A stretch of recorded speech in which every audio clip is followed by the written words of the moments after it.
But yes, I'd like to introduce myself. My name is Sonia Fernandez Arana. I'm with Dairy Council of California. I want to thank Herberto for supporting us and kind of continuing these nutrition workshops. I know Lisa Vorse, the district registered dietitian, is not with us today. But any questions that come along the way, please feel free to stop us, ask. You're welcome to chat questions in the chat box as well. We will have time at the very end of today to kind of go over those questions. But today's workshop is kind of shopping on a budget is the topic. We want to, share some information how you can prepare nutritious meals on a budget for your family. So we'll talk about, tips and tricks and ways that you can really stretch your food budget. We'll, talk about kind of the concept unit pricing. What does that mean? How you can kind of best use leftover food to prevent food waste and much more. There'll also be a cooking demo, and that cooking demo will be presented by Sal Sine from Health Education Council. So with me to also present is Joanna Ramirez. She's a program assistant with Health Ed Council as well. But if I didn't exactly state where I'm from, I'm with Dairy Council of California, and I'm a community nutrition advisor. So welcome everyone. We always like to know where our families are, which schools are representing. If you haven't been part of these workshops, this is kind of just a standardized welcome practice that we like to do. So please, in the chat box, if you can include maybe the name of the school or schools your child attends. No need to include their name or your name as well. We have that information in the chat box, but it's just like to know, who's in the house with us. So thank you for including that in the chat.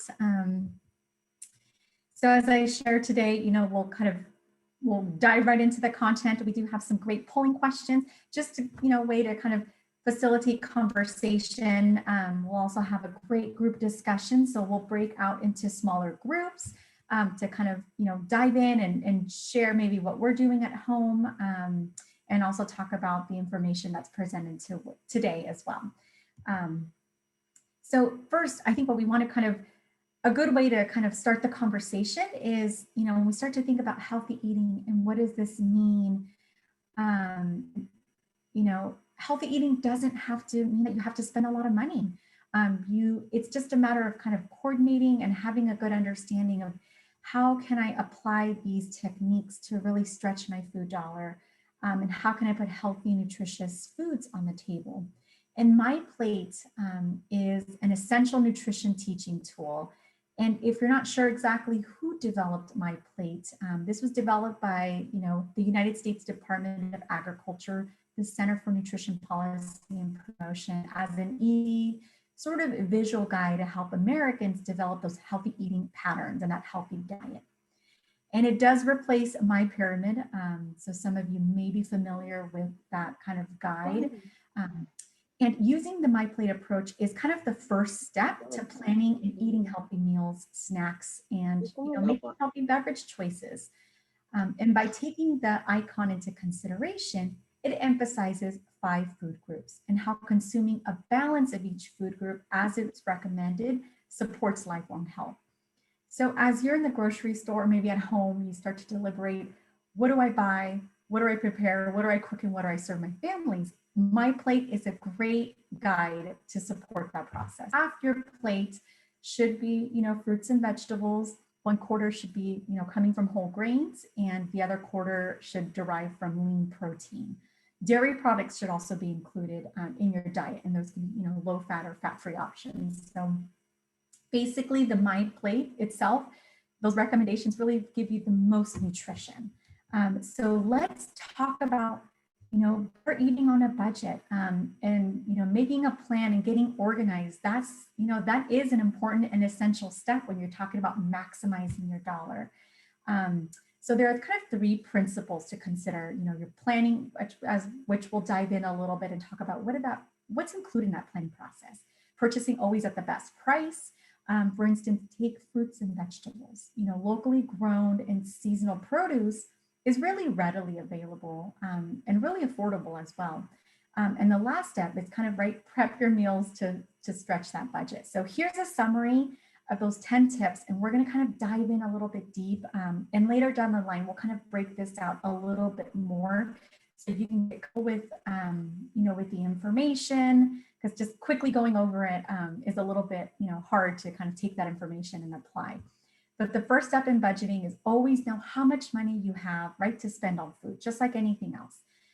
So as you plan to prepare for, the foods that you're gonna, serve at home, it's always best to think about what do we already have that's existing? What do we have that's already prepared so that doesn't go to waste? So it's always great to look in your cupboard, your refrigerator, your freezer, so know what you have on hand, because you don't want to spend money on something that you already have. I know I've done that where I've forgotten to really look, and now I have double or triple quantity of something that's already in existence. So the other thing is kind of prepare to kind of use your leftovers and put those to good use. So I always like to keep a grocery shopping list kind of on my refrigerator. As things start running out, especially staple foods, I can kind of better plan, and I kind of make a list of that. And that helps me not only stick to my, my plan, but also stick to my budget. So I'm not spending unnecessary dollars on something that, I don't really need, or, I already have. And you can organize your food list as, in different ways. For example, I like to organize my food list based on food groups. So for example, anything that falls under the fruits and vegetables, whether it's canned, frozen, or fresh, I make a note. You can do it based on kind of aisles of the store. So produce, bakery, meat, people organize their list in different ways. Just kind of find a way that works best for you. Always check out the store ads, right? As we know, those might be, coming into your mailbox. Always check that out, because there could be great deals, coupons. Even the stores sometimes will do these promotional specials. So those are always, great starting points as you're planning out your weekly meals. Use coupons if, on things that you normally eat. Sometimes it gets really exciting that you see a deal and you thought, okay, well, let me go purchase this. But if it's nothing that you're really going to use, there's no point in spending money on something that your family doesn't really consume. And the other thing, we were talking about kind of coupons and sales, you could always ask the store if the market may, take kind of a competitor's coupon, or, they might give you that promotion and that sale. So it doesn't hurt to ask, because oftentimes stores, they want your money, they want your business. So they will give you that promotional sale. And signing up for kind of discount cards or like club cards, those are added value as well. And store brands generally are great deals. They're just as good as the quality, the national brands, but they cost less. But the one thing that some of you might be asking, well, I've noticed a difference between the store brands and the national brands. Sometimes the quality isn't the same. And that's true.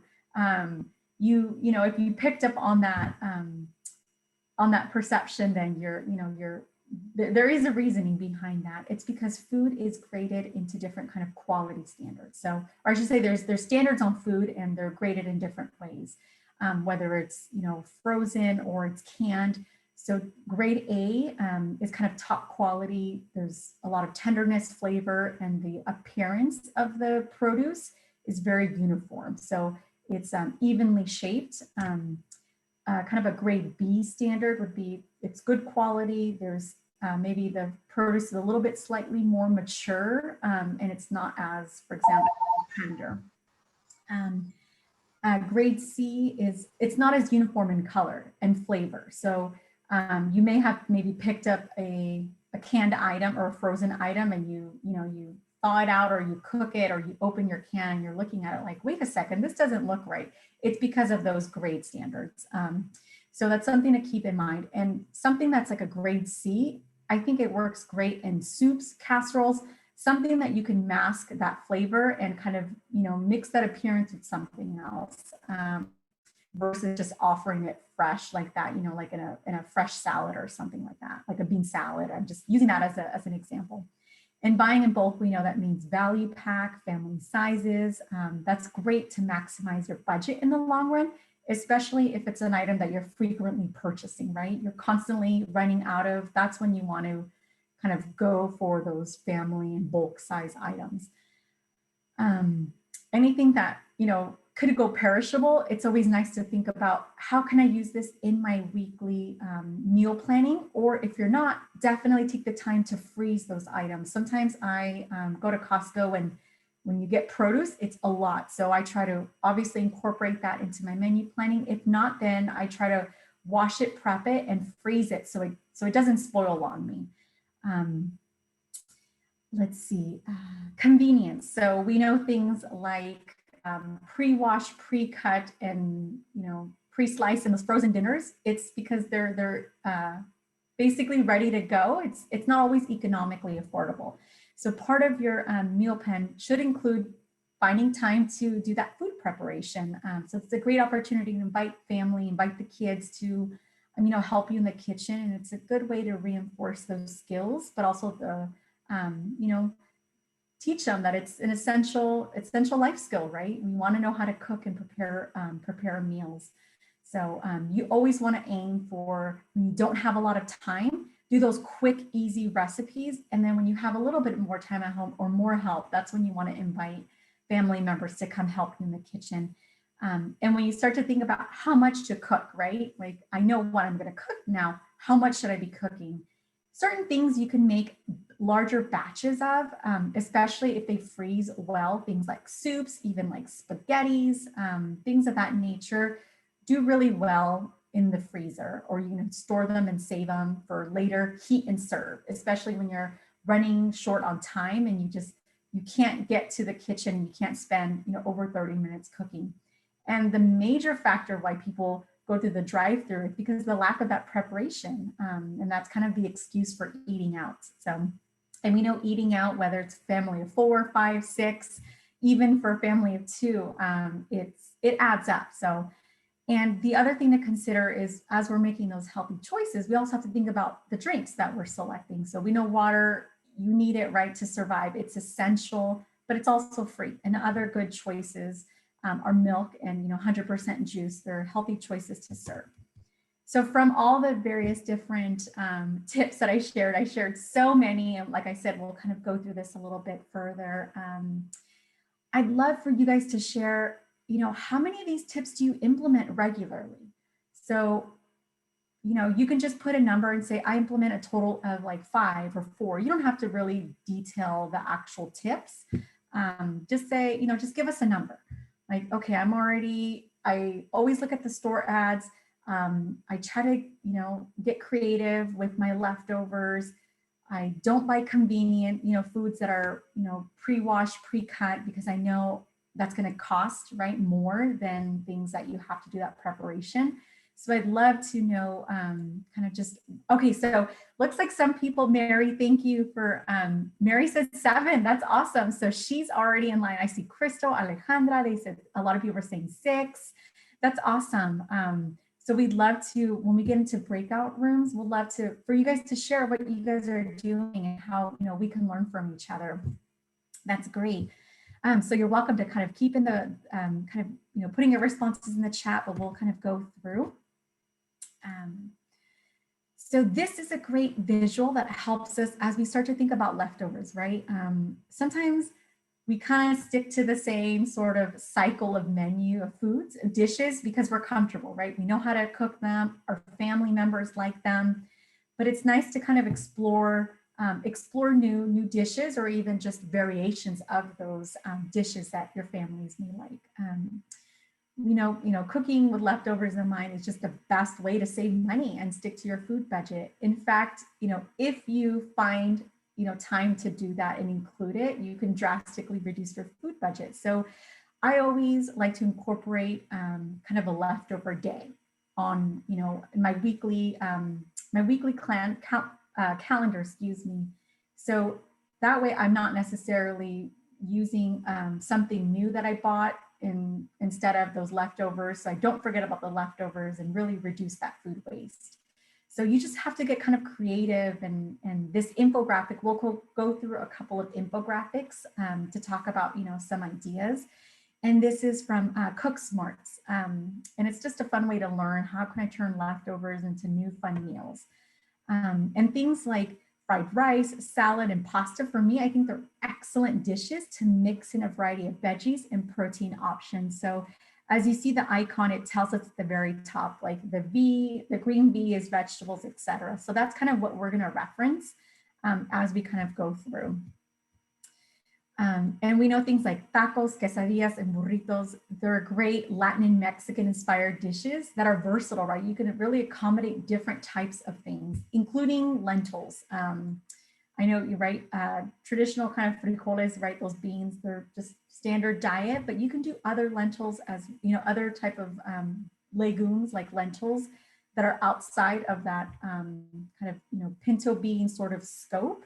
But it adds, just a great variety, and lentils are so affordable. And as we know, we can make a good size batch with those. And typically recipes that call for a tortilla base, that's an essential ingredient, is often easy, affordable, and quick to make, but also very filling nutritionally. And for those that are looking for more of a vegetarian flair, those meals are great because you can include different type of veggies. I typically like to do a lot of Southwestern style cooking, either with tacos or my quesadilla or burritos when I'm really wanting, more veggies. I try to grill those veggies and add that extra flavor. Sandwiches and the use of breads are kind of like that base can be really quick to make up. You can prepare those in advance, and they're great kind of go-to options. And, you can get a lot of variety of food groups that could be included, at not a lot of cost, and it can be very inexpensive. For example, my sandwich, I always sometimes try to switch things up, and instead of using mayo and mustard, I might use like a homemade hummus as like that spread. It's just a way to add another food group in there, get a little bit more fiber, just get a different flavor than using mayo and mustard. Pizzas can be a fun, as we all know, kids love pizza. So it's a great way to do just a different type of style of pizza. You can either do personal pizzas. You could even use things like English muffins to make kind of small bite-sized personal pizzas, or maybe naan bread as like a flat pizza crust. We know you can load different veggies, different types of protein in that. I even try to use things like kale or like arugula lettuce.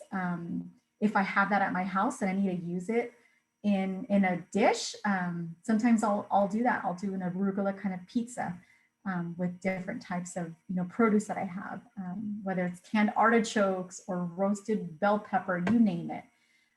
So it's just a fun way to kind of get creative. Stir fries are just a great way to load in the veggies. For me, I like it because that's kind of like my go-to sort of dish when I have things left over. I know on the guide it says you may not be able to use kind of sausage and meatballs for stir fries, but you can. I've done like a meatball, like a chicken meatball stir fry, and I've actually used a bag salad as like the veggie base, because sometimes you forget that you have a bag salad there, and that salad had kale, it had cabbage, broccoli, and cauliflower. And I thought that's perfect. That's exactly the veggies that I'm looking for this stir fry. I added some carrots in it, and it was perfect. So I was able to use that bag salad and also the chicken meatballs that I had, and I just kind of made a stir fry. So really, when you think of a stir fry, it's just hot veggies and hot protein. So whether that's, or warm protein, whether that's beans or actual meat itself. And curry, for those that are not familiar with curry, it uses kind of a combination of spices and herbs. It's usually kind of ground turmeric, cumin, coriander, ginger, and other type of fresh or dried chilies. It's a very popular Indian kind of dish itself. So making curry basically involves the preparation of like meat or veggies in a heavily spiced sort of sauce. So that's kind of what makes up a curry dish. So curry is really like the sauce and the flavoring. So that's what it is. we know soups are like a blank canvas, right? You can put so many different types of things in it. And we know right now in the summertime, it may not be ideal, but fall and winter, just soups are great dishes to keep in mind because you can do large batches. You can use canned and frozen foods in it, especially if, you know, fresh isn't always available because of that seasonal kind of right, that availability. It's perfect. And typically, I always like to suggest writing down when you kind of store your soup. Write down when you cooked it because soups last about 3 months in the freezer. So it's always nice just to move things around the freezer, know when you cooked it, so that way you can pull it out, heat it, and serve it to the family. It's just a great way to make sure that it stays fresh and it doesn't freeze or burn. So something to definitely keep in mind. I think we have one more before we move on. And the frittata and omelets, I've actually done breakfast for dinner at my house because I have tons of eggs, I have potatoes. I'm like, what can I do? I don't want to do anything that takes forever, something that takes like 15, 20 minutes. So that could be a great option as well. Another dinner option of thinking, how can I use some leftover veggies or leftover protein in a dish?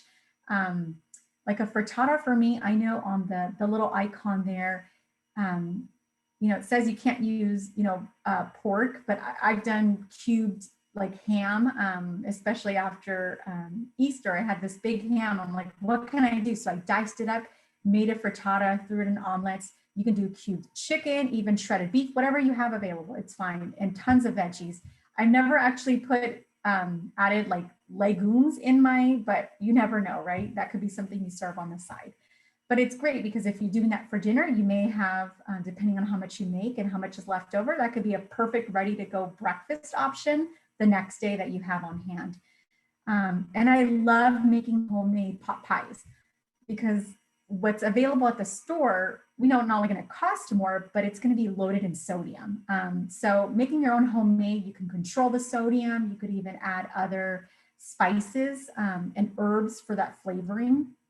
And you can throw in those frozen and those canned peas, carrots, corn, etc. I think it's a great way to use something that isn't fresh, or even things that you do have fresh that are looking like they're about to go bad.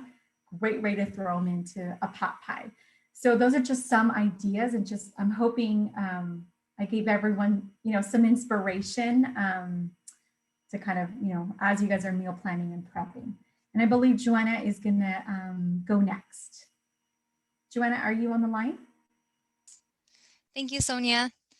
Okay, so next, we will be talking about what to do before you shop.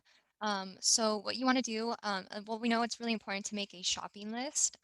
And one of the tips that we have is a list will help you stick to your plan. I think we all know that, if you go to the store and you don't have a list, you're not prepared, you could end up buying things that you don't need, and things that, later you're going to regret buying, or that you didn't mean to, or you might just end up forgetting the things that you actually need. So making a list, it'll help you stick to your plan, and it will help you save time finding the items that you need and also saving money.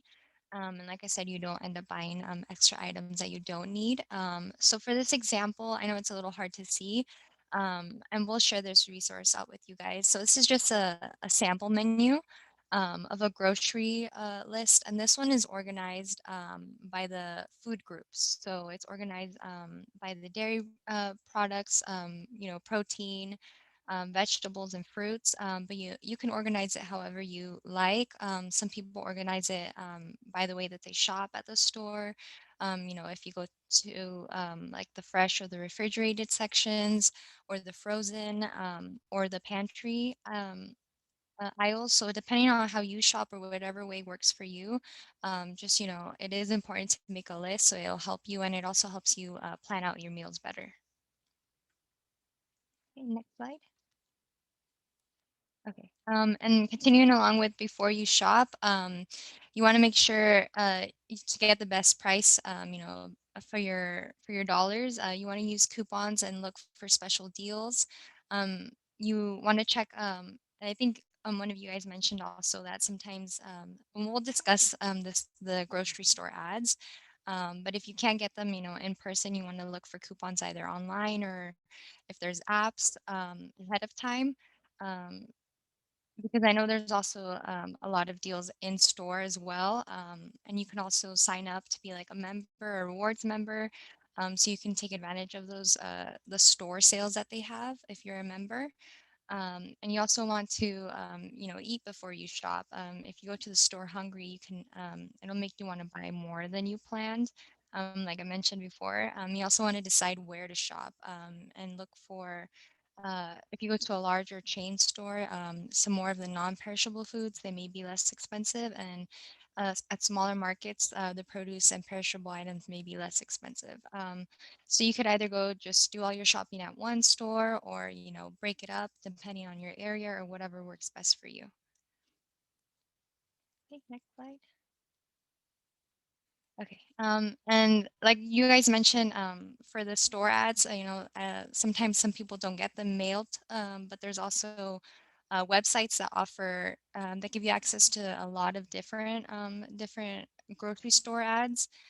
This is just an example of one from Smart and Final. I know this one has a lot of great deals, and they also offer a coupon on their ad. And yes, like Mary said, Flip. That's a really good website, and like I mentioned, it offers many different stores, not just one. And you can download it, you can print it, you can have it on your phone, so it might be easier if you're not getting the actual paper copy. So there's also, buy one get one free and other deals. So you definitely want to make sure you check out the grocery store ads. Okay, and now when you're at the store, another tip is to use unit prices to find the better buy. And I know a lot of us don't think about the unit prices, or it's kind of hard to figure out how to calculate it. So we'll show you an example of how to calculate the unit price. So how we do it, you go through the total price divided by the size, and that will equal the unit price. So if you want to write down that formula, and we'll go through it right now. Um, so this first one, we have the 32-ounce low-fat yogurt. So that would be like the big tub. And that, oh, if you want to click next, Sonia. Okay. Yeah, so the example, what is the unit price of a 6-ounce yogurt that has a retail price for 72 cents?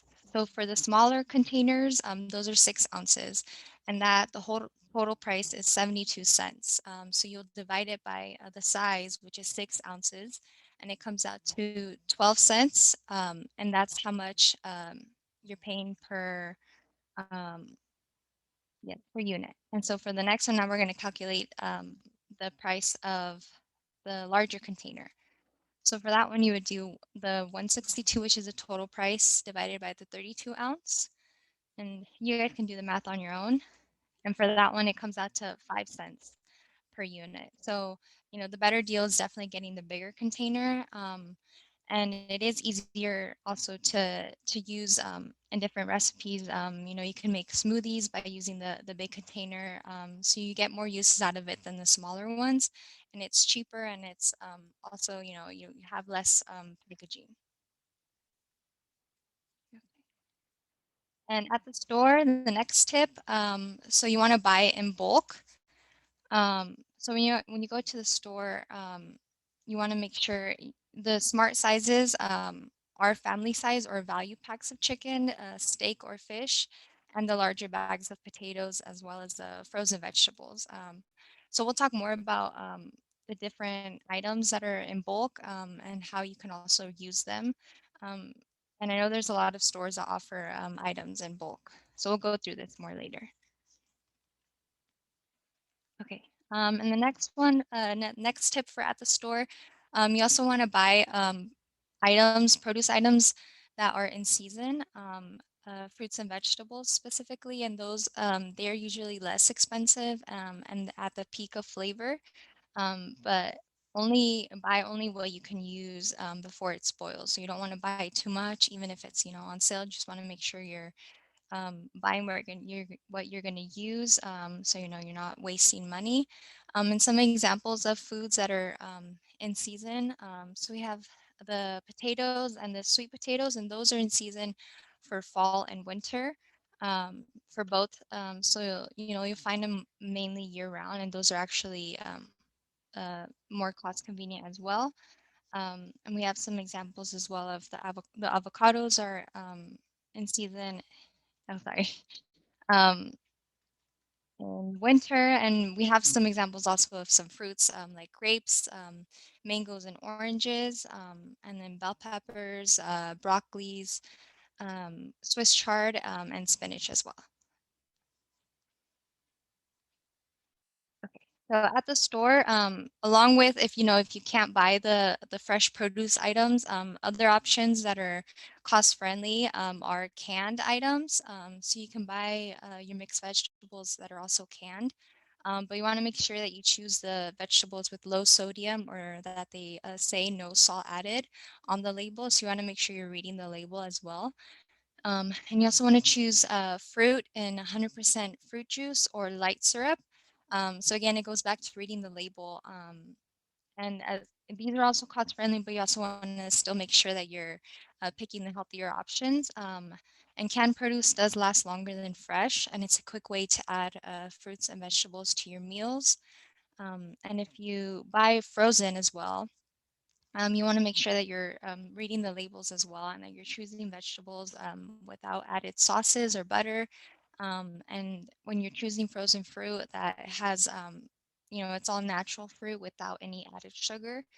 And I think a lot of people may think that, you know, canned or frozen items aren't as healthy, but that's not true. It's all about, you know, reading the labels, and most of these items, they you know, when they're prepared, they go straight to the canning process or straight to the freezing process. So they're just as good as fresh items if you know you're not able to buy the fresh items.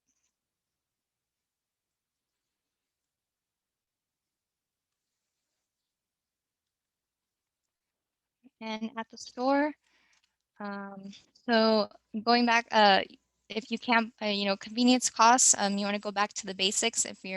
You want to make sure, you know, you're not buying the frozen dinners, or the pre-cut vegetables, and the instant rice and instant oatmeal. Those will actually end up costing you more than if you made them yourself. Some examples, you know, like you can also get more use out of them if you buy, you know, like a big container of oats, the rolled oats. You can do many things with them instead of just having the instant one. Same with the rice, and it, you know, like go back to the unit pricing, and ends up being, you know, a lot cheaper as well. And also with the fresh vegetables, you know, it is easier sometimes to buy them already pre-cut, but it is a little bit more expensive than if you just, you know, bought them fresh or if you could cut them yourself. So you just want to remember that as well. Okay, and easy on your wallet. Another tip, you know, certain foods are typically low cost options all year round, like canned items. You want to try other alternatives that are cost convenient and readily available at most grocery stores. And like in this image, you know, there's so many canned items that are available. You could try beans that are either canned, or you could also buy them dried. You could also do canned eggs, I think they also sell, and you know, canned fish or other protein items that might be, you know, cheaper and they might last longer than fresh, as well as, you know, other vegetables like carrots or cabbage, potatoes, and other canned fruit.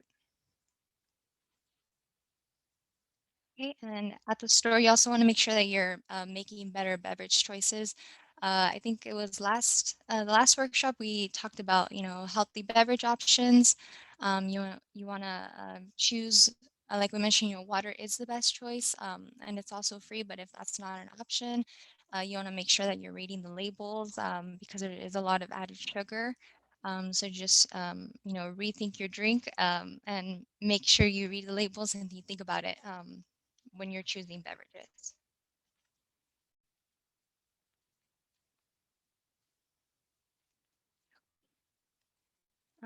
And when you're at the store, product placement. You want to be aware of the placement of the items in the store. So you want to look on lower shelves for better deals. Brand name companies, and I think Sonia had mentioned this earlier too. You know, the brand name companies, they pay to have their products at eye level to get you to buy them, and the same is true for the displays at the end of aisles and the checkout stand items. So you want to think twice before buying these items if they're not on your list or on sale. And you also want to look at the expiration date. You want to try find foods that will not expire before you use them, especially the dairy and other perishable foods. And then we also want to share that the FDA does not require food companies to place expired by or used by or best before dates on product items. So some items won't have that information on there. So it just depends on the manufacturer of the product. Okay, and I think it's time for our breakout rooms. I believe we're going to be going into 3 different rooms, and one will be led by myself, and then another one by Sonia, and our last one by Marissa. Um, and we'll just be discussing, it'll just be like a group discussion for you all to share, what you guys are doing.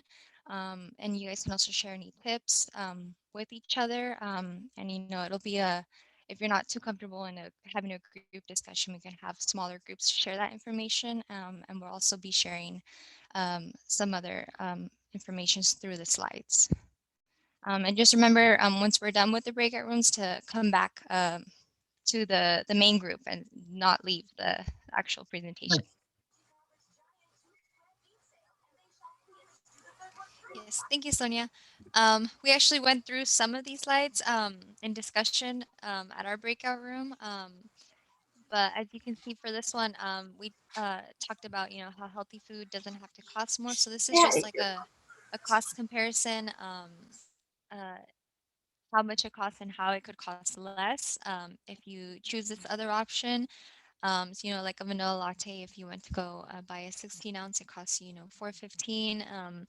Another option, a cheaper option, would be getting one that just, a basic or regular coffee, or even cheaper, if you make it at home yourself.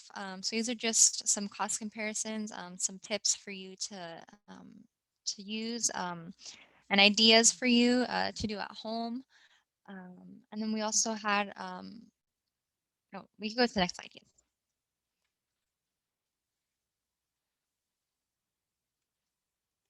Yeah, we could go to the next slide.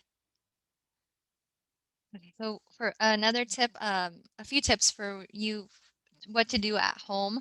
You could cook once, so like a batch cooking, and you eat all week. It can save you time and money. A lot of people like to meal prep. They'll cook all of their meals on Sunday, and then they have their food for the whole week. And, that sometimes that's not possible for everyone.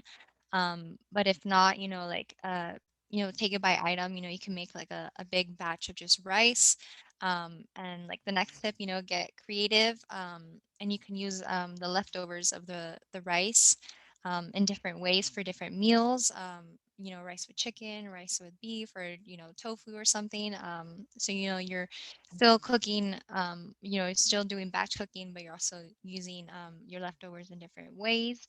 Another tip, if you're eating out, you could cook at home more often, or go out to lunch instead of dinner. And you want to look for 2-for-1 meals. So, or just compromise whatever works for you. If you go out for lunch, cook dinner at home or vice versa. Um, okay, next slide. And like we mentioned, when you buy items in bulk, so some tips on how to use food bought in bulk. So these are just some ideas for how to use, say if you bought like 3 pounds of carrots. And I know for this, also, if you get items from like a food pantry or the food bank, they do give you items in bulk. So some tips for you how to use those items. You could do many things with carrots. You can have it as a snack.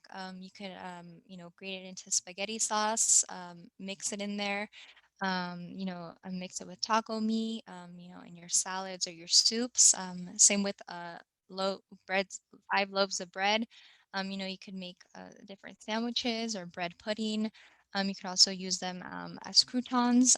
Make some French toast, grilled cheese sandwiches, or you could also use them in place of hamburger and hot dog buns if you don't have any of those. It's still bread. It might taste a little different at first, but it's another option. Another thing, if you have like a lot of cans of fruit, like a different variety of them, you can use them in as a dessert. Fruit is already sweet, so it is kind of a dessert. You can use them in pancakes or as different toppings, or just as a simple snack, or mix it into different smoothies, or make different breakfast fruit cups. So these are a lot of different options for you. I think next we have, yes, our cooking demonstration with Sal, and he'll be doing a three sister salad. So I'm not sure if he needs some time to prepare. But just in case, so this recipe itself is very pantry and budget friendly. We'll be sharing this recipe with you guys as well. But you'll see it's a lot of canned items, so it's something that you can definitely easily make with any items that you have at home, and it's very budget friendly as well. But for those of you that maybe didn't see this website, this is something that at least my group, we kind of walked through and explored a little bit. So this is the salad that Sal will do. Do you want to kind of go through this a little bit, Joanna? Yes. Let me see. Let me make my screen bigger. If you want, yes. So for the items, like I mentioned, it's a lot of canned items. So if you want to scroll down a little bit, thank you. It has beans, corn, zucchini, cilantro, lime juice, and jalapeno peppers. So these are all, not all of them are canned items, but a lot of them are budget friendly and easily available, and something that you could easily make as well. And it's super simple. I think it takes just a few minutes. I think the longest time it takes is just, cut up the zucchini. And for the sodium content, you just want to make sure that you're reading the labels when you're choosing the canned items. That they don't have any salt added, and that you're not adding any extra salt as well. And I don't know if you wanted to quickly just do like a quick demo of the site.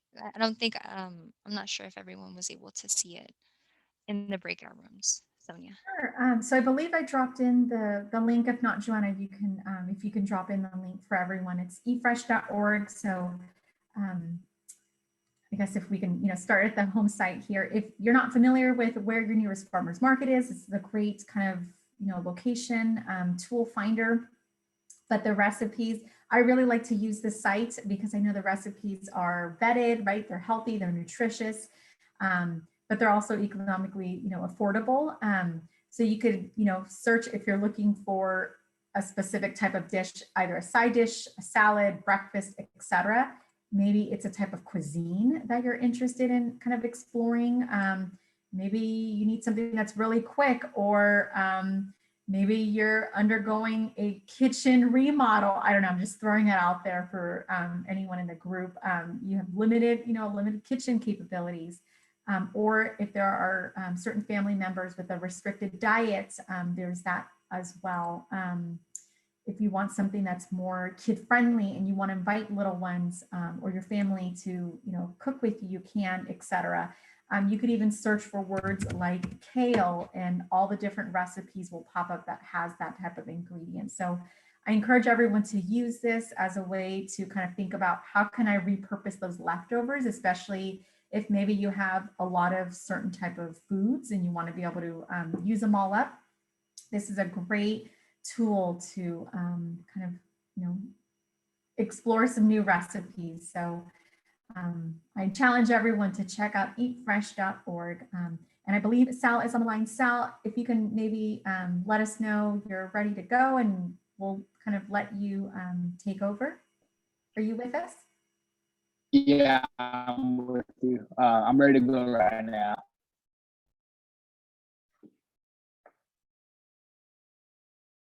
All right, thank you, Sal. Take it away. Thank you. Do you want to kind of walk through everyone the recipe? But it's great to just get your perspective and your experience, making this recipe, anything else that you would add to it, etc. So we're all ready for you. Thank you, Sal.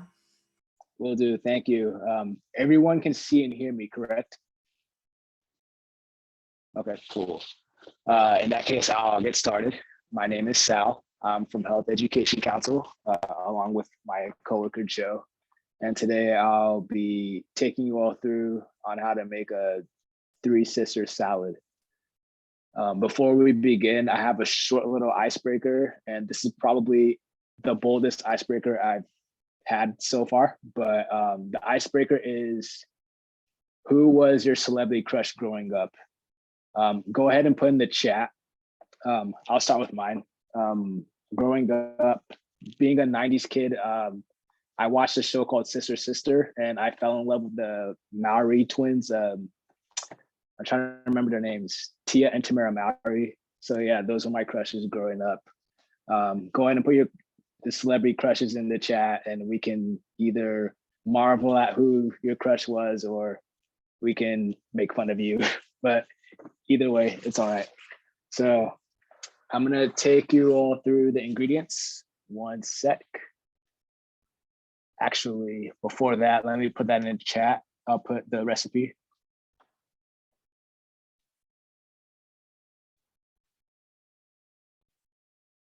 All right, so I just put the recipe in the chat, and now I will take you through. So for this three sisters salad, you'll need some lime juice. You'll need some cilantro. You'll need zucchini. You need some corn. The corn I got had red and poblano peppers in it. You need some black beans, although you could get away with pinto and garbanzo beans. And then you'll need some jalapenos.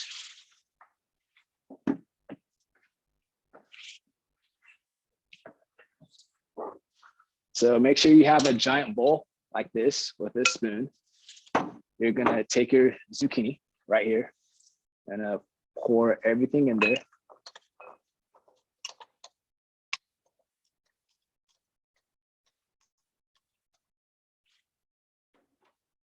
Then you're gonna take, let's see, I will wait for that later. For now, take your corn. I'm gonna pour all that in.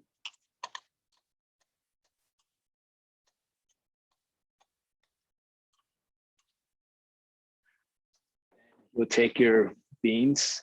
I have black beans.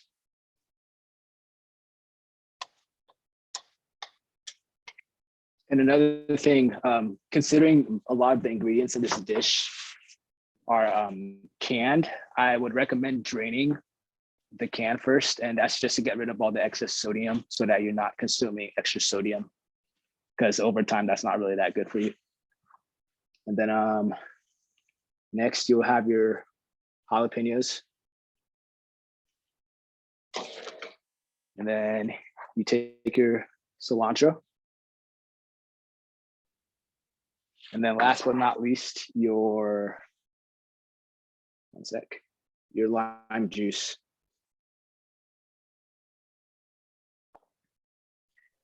And then although the recipe doesn't really call for it, I'm gonna put some black pepper in it, just because, just a little bit.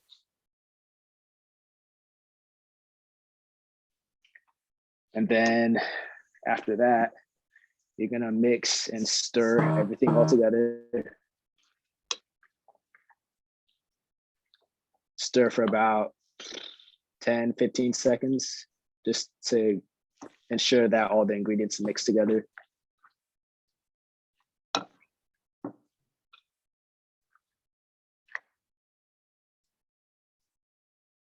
And then there you have it, your three sister salad. And this is a little fun fact, but the reason why they call it three sister salad is because Native Americans back in the day, they used to grow their crops. They grew their corn, their zucchini and their beans together. And all those three vegetables had a symbiotic relationship, meaning that they all helped each other grow. I don't know the science behind it. I'm not going to get into it, but just know that all three of those ingredients together, when they're grown, they help each other blossom quickly. And yeah, that's why it's called Three Sisters. So there you go.